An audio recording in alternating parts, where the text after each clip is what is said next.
जानदार होंगे, मस्त होंगे, स्वस्थ होंगे। मैं आपके लिए एक टॉपिक फिर से लेकर आया हूँ। इस टॉपिक को अच्छे से समझिए। कचरा प्रबंधन या वेस्टेज मैनेजमेंट, यानी कि जो वेस्ट होता है उसका मैनेजमेंट किस तरीके से होता है। देखिए, आप इसे अच्छे से समझोगे। हमारे द्वारा उत्पन्न किए गए कचरे को दो समूह में बांटा जा सकता है। नंबर 1, जैव निम्नीकरण।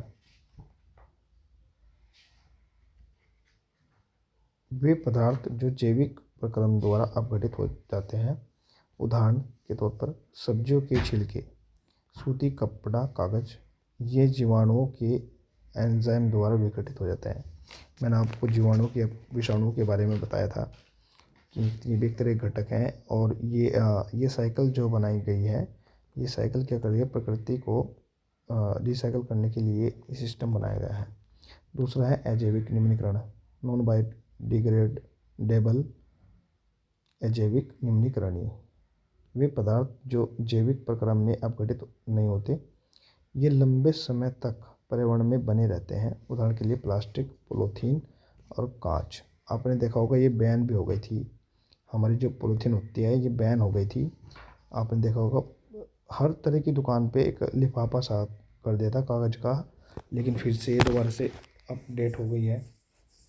अब फिर से पन्नियों में ही, क्योंकि ये कभी भी क्या नहीं होती, पर्यावरण में बने रहते हैं। मतलब ये कभी भी नष्ट नहीं होती। लंबे समय तक आपने जो हमारे खाते होते हैं, यानी कि जो जिन पे हम कचरा डालते हैं, उसमें पन्नी कई कई सालों तक जीवित हो रहती है। तो इस तरीके से वेस्टेज को, ये कचरे को प्रबंध करने के लिए मैनेजमेंट सिस्टम अब चेंज किया गया है कि कूड़ा, सूखा कचरा उसमें गिरे, गीला कचरा उसमें गिरे। दो तरह की अब वो रखे जाते हैं डस्टबिन, एक तरह के गवर्नमेंट की तरफ से, कि भाई इसमें सूखा कचरा डालना, इसमें गीला कचरा डालना है। इस तरीके से देखो, मैंने कुछ टॉपिक और भी बताए हैं आपसे। ये जो भी कितना भी टॉपिक बताया, आज एग्ज़ाम स्पेशल क्विक रिवीजन हम आपका इसके माध्यम से करते हैं।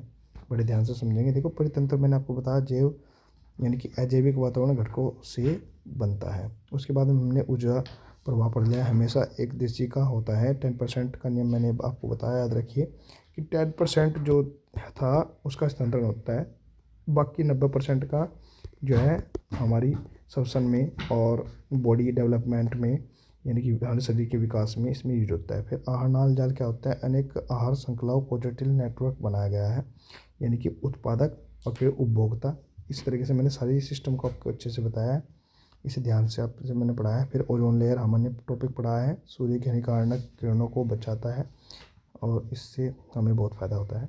और इसका जो दुश्मन है CFC है, जो AC वगैरह से जो निकली गैस होती है।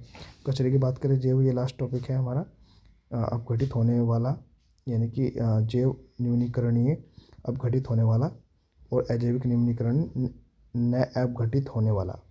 देखो, ये सारे टॉपिक मैंने आपको बताए हैं और इनको मैंने बिल्कुल एकदम स्पेशली क्विक रिवीजन के माध्यम से आपको समझा दिया गया है। आप भी इसे खुद एक बार समझ लें और लाइक और सब्सक्राइब करना ना भूलें, ताकि मैं आपके लिए अपडेट वीडियो लेते रहूं।